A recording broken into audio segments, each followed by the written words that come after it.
Life at 32 wasn't quite what I'd pictured. Working as a dentist in a bustling clinic, you'd think I had it all sorted. But behind the professional smiles and polished veneers of my day-to-day, my personal life was fraying at the edges. Ethan and I, Kelly, we'd been hitched for 8 solid years. 8 years that felt both like a blink and a lifetime, especially now that the warmth had seeped out of our marriage, leaving a chill I couldn't shake. We never had kids, not that we didn't try. It just never happened for us, and lately, that felt like less of a disappointment and more like a dodged bullet. My dad's death hit me like a freight train when I was just a kid, leaving me and Mom to fend for ourselves. She was my rock, my safe harbor in every storm. Now, she was the one needing protection, holed up in a rehab center fighting her own battles. I visited her every chance I got, pouring out my worries and fears about Ethan and the gaping rift between us. "He's just not the same, Mom," I confessed during one of those visits, the sterile scent of the center mingling with my unease. "It's like I'm living with a stranger. He's distant, cold even. I don't know what I did wrong." Mom, frail yet fierce as ever, pulled me into a hug that felt like home. "Honey, you've done nothing wrong. People change, and sometimes, not for the better. Remember, I'm here for you, no matter what. Even if you think divorce is the answer, I'll stand by you." Her words were a balm, but they couldn't quite heal the growing wound in my heart. The change in Ethan was like night and day. I reminisced about the man I fell in love with, the one who'd surprised me with midnight picnics and lazy Sunday drives. Now, getting him to share a meal at the table felt like an achievement. Our conversations had turned into monologues, with me playing the lead and Ethan the disinterested audience. "Babe, can we talk? It feels like you're miles away lately," I'd say, trying to bridge the distance. "Yeah, sure. Just let me finish this thing for work," he'd reply, his eyes never leaving the screen of his laptop. But later never came. It was always some project, some deadline that kept him tethered to that damn computer and miles away from our marriage. Mom saw right through me, the worry lines etched deep in my face mirroring her own. "Life's too short, darling. You deserve happiness, with or without him. Don't forget that." Her words echoed in my mind long after our visits. Ethan's transformation from the loving partner, who'd once held me through the night during my darkest times, to this indifferent shadow of a man was baffling. It wasn't just the absence of laughter or the dwindling conversations. It was the lack of interest in anything that concerned me or us. My achievements at the clinic, once celebrated with champagne, now went unnoticed.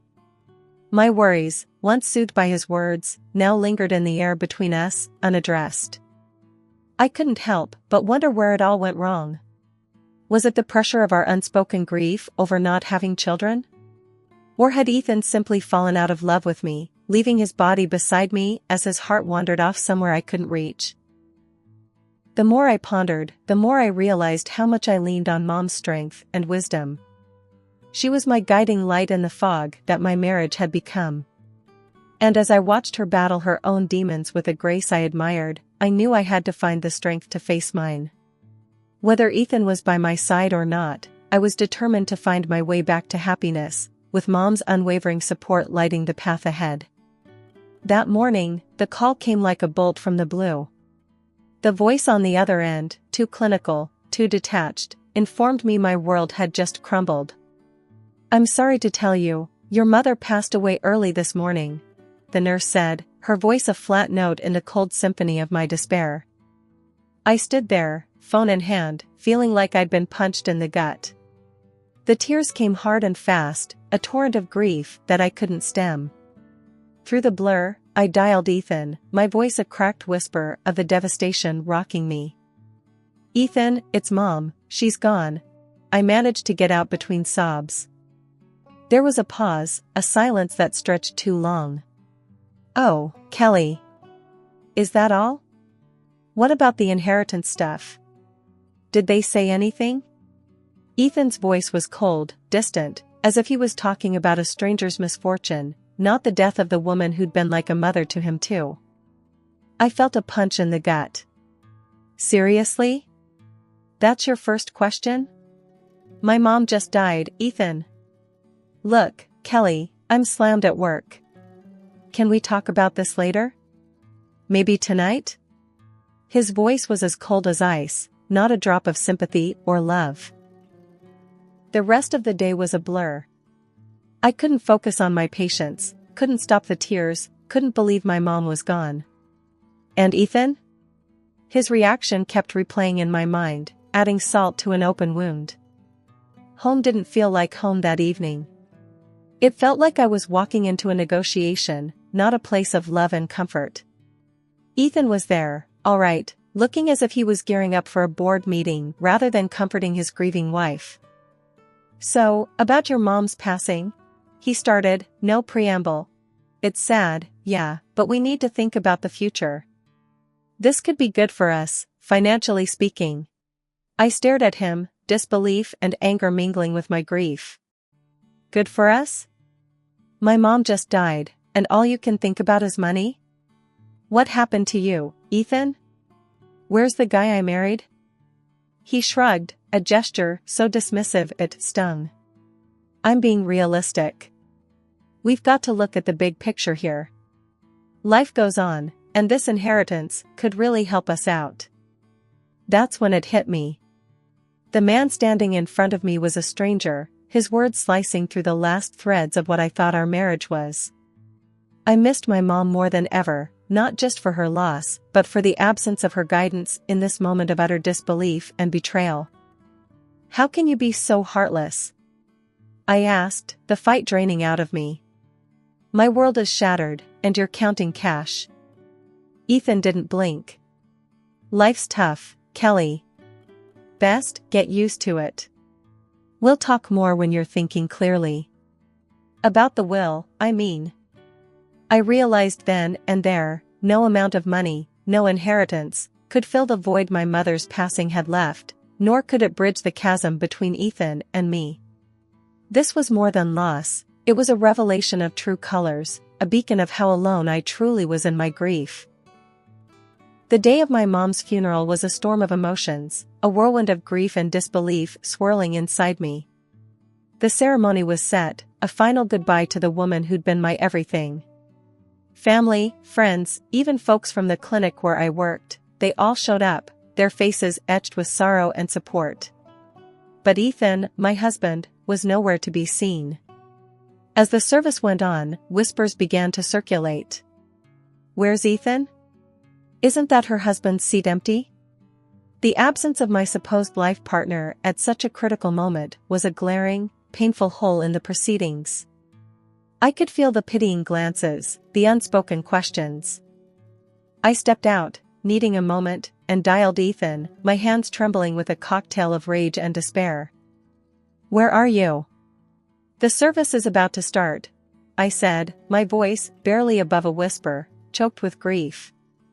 I told you, I've got that big project deadline. I can't just drop everything. Ethan's voice was sharp, impatient. But it's my mom's funeral, Ethan. Can't your work wait for just one day? I could feel the tears threatening to spill over again, frustration mingling with sorrow. Look, I'm sorry, but this is important. We'll talk later, he said before hanging up, leaving me with a dial tone and a heart heavy with betrayal. Standing there, phone in hand, I felt the weight of his absence like a physical blow. The people who came to offer their condolences noticed it too, their whispered words a mixture of sympathy and disapproval. Where's Ethan, Kelly? Couldn't he make it? Aunt Clara asked, her brows knitting together in concern and something else, judgment, maybe. He's caught up with work, I replied, the lie bitter in my mouth. Couldn't get away. She shook her head, patting my hand with a sigh. You're too good for him, dear. The ceremony passed in a blur, each eulogy, each hymn, a reminder of the support I lacked from the one person who had vowed to be there through better or worse. The absence of my husband was a silent scream in the solemnity, his empty chair an echo of the void now in my life. After the burial, as I stood by my mother's final resting place, my cousin Michael approached, his expression a mix of anger and concern. "Kelly, I can't believe he didn't show. If you need anything at all, we're here for you." "Thanks, Mike. I just don't understand. It's like he's not the man I married," I confessed, the words tasting of salt and despair. "He's a fool, and you deserve better," Michael said fiercely. "Don't you forget that." That night, the house felt emptier than ever. Ethan didn't come home, didn't call. It was as if the funeral had been for our marriage too, not just for my beloved mother. Lying in our bed alone, I made a decision. No more excuses, no more waiting for things to get better. I couldn't be with someone who couldn't stand beside me in my darkest hour. But first, I needed to confront him, to say the words out loud. Only then could I start to heal, to rebuild from the ashes of my grief and a marriage I could no longer save.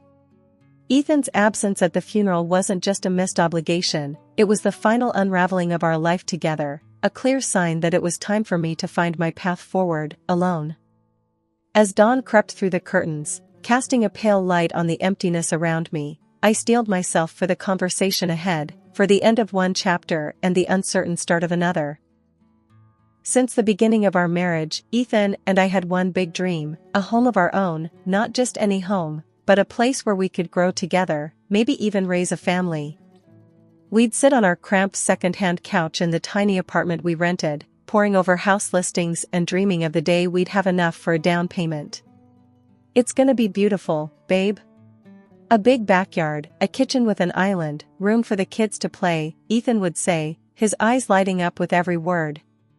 I believed in that dream just as much, imagining holiday dinners and a house filled with laughter. Fast forward to now, and that dream felt like a cruel joke. Standing in our kitchen, bank statements in hand, the reality hit me hard.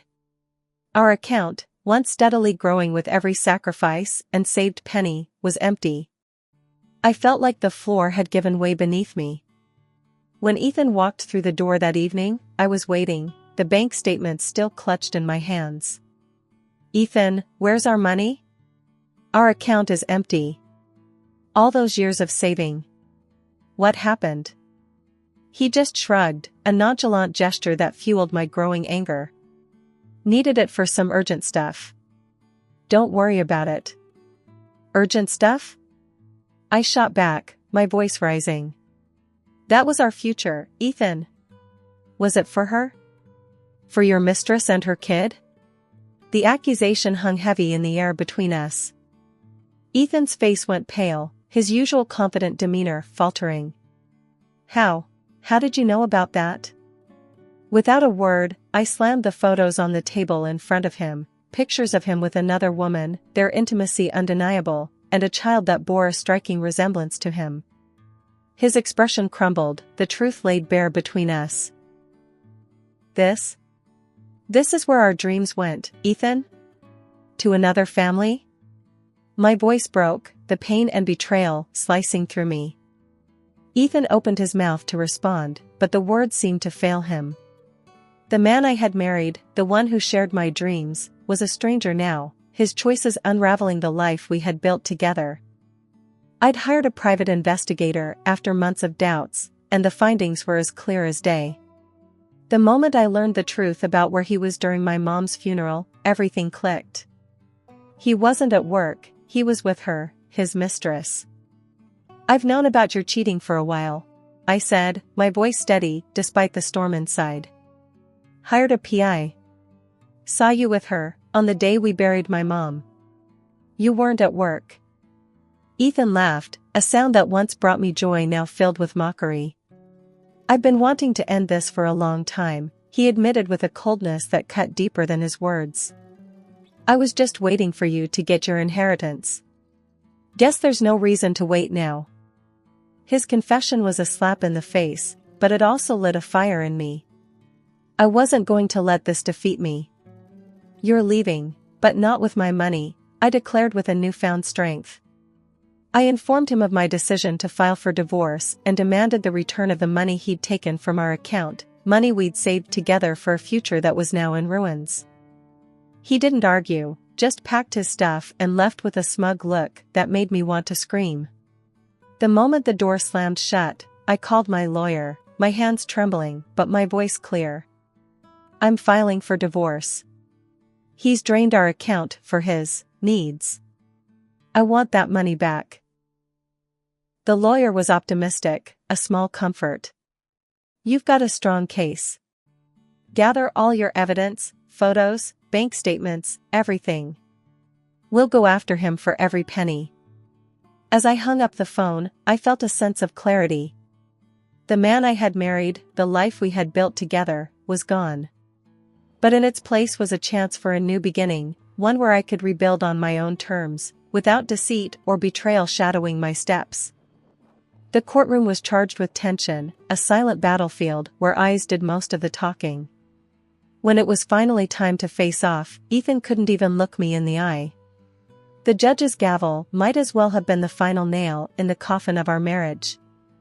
You're ordered to return half the savings from the joint account, the judge declared, his voice firm and devoid of sympathy for the man on the other side of the courtroom.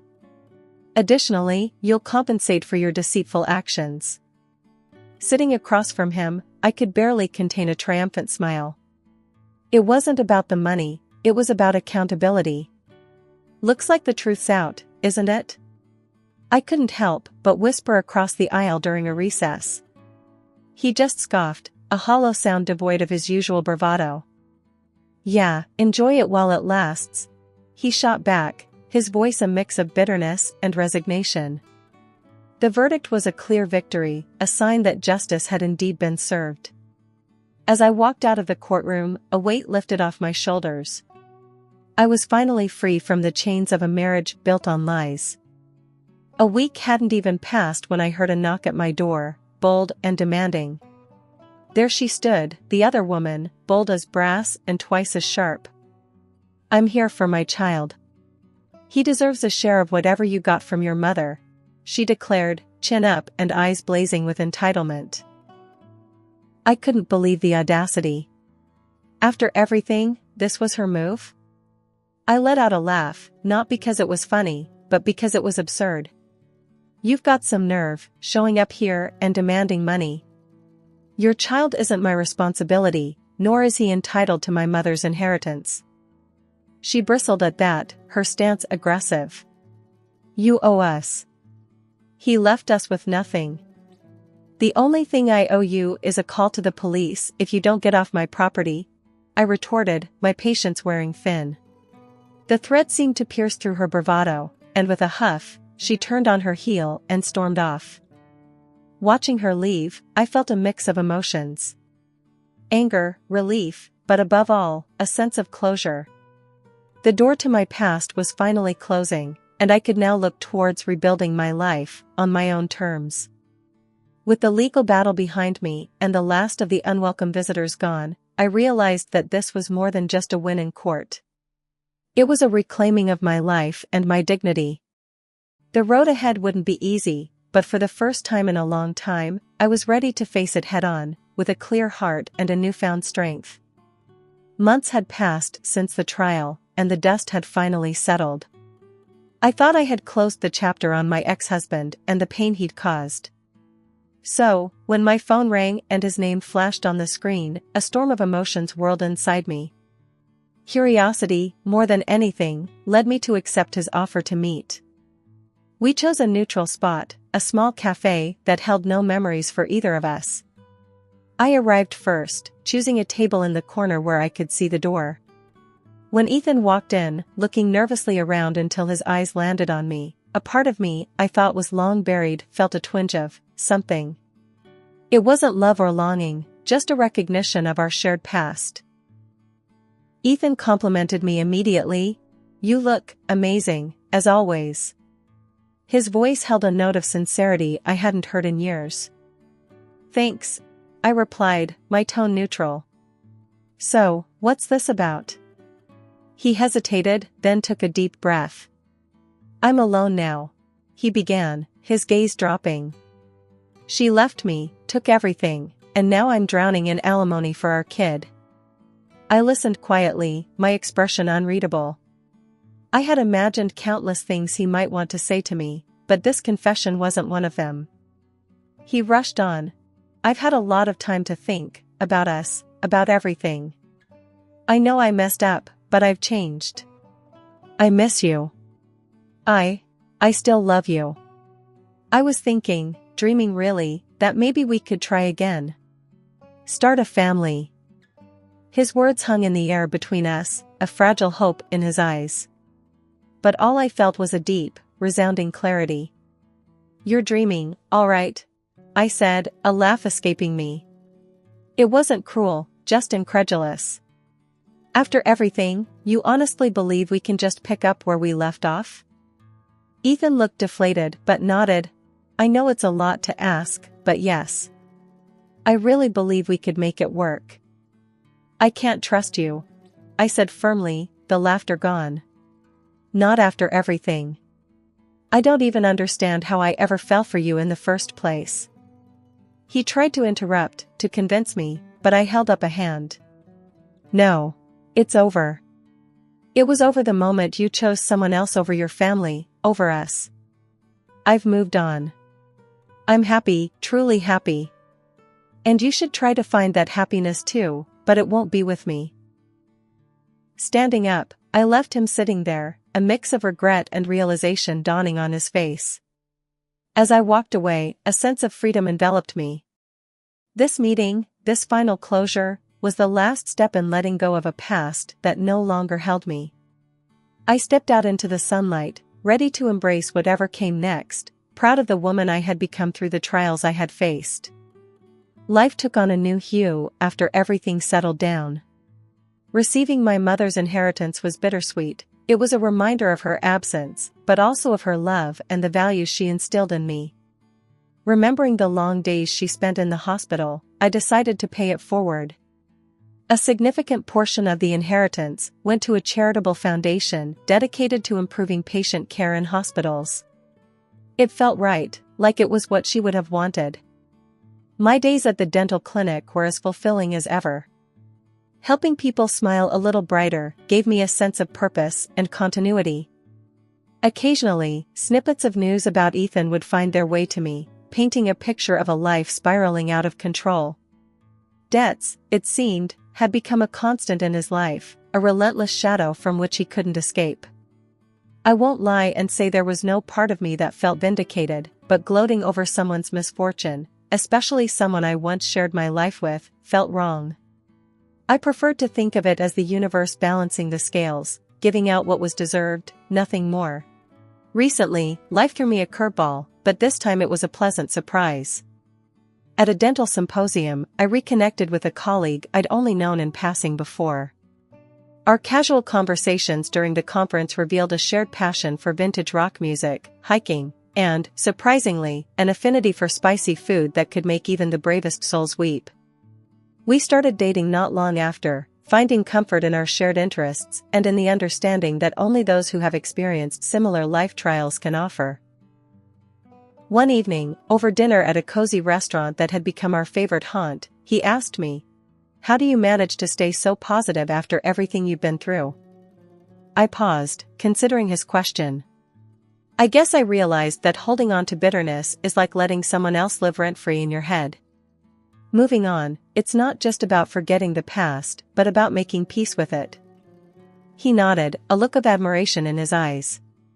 I admire that about you. It's not easy. Smiling, I reached across the table, squeezing his hand. Life's too short to dwell on what could have been. It's about what could be. As we left the restaurant, walking hand in hand under the starlit sky, I felt a sense of peace and anticipation for the future. Life was moving on, and so was I, carrying the lessons of the past and the hope for tomorrow. And so, as this chapter of my life closes and a new one begins, I carry with me the strength and wisdom gained from trials faced, knowing that whatever comes my way, I'll face it with a smile. Just like my mother taught me.